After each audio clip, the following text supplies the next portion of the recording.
وهي دي. طب انا عايزه 7 هنا و7 هنا، او 7 هنا ومربع هنا كده، يبقى شكلها حلو. يعني تبقى المنظر ده كده 7 ومربع، 7 ومربع و7. انا عايزه كده. هعملها ازاي؟ هجيب برضو طرف الملايه كده كده نفس التطبيقه بتاعتي، واطبق تاني واجي من عند الاتجاه ده.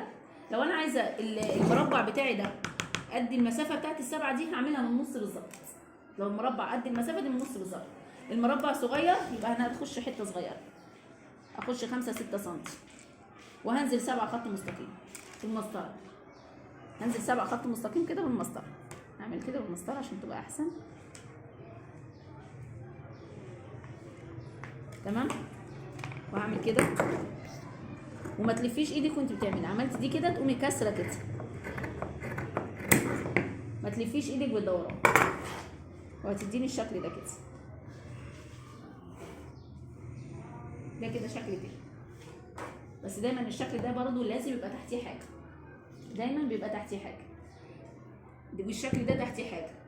ده لا وده لا، ممكن ما تحطش تحتيهم حاجه. خلاص كده. دي كده ال7 ودي ال7 في المربع اللي في النص. هنبتدي نشتغل على حاجه تانية على المربع نفسه. معاكم مدام شيماء.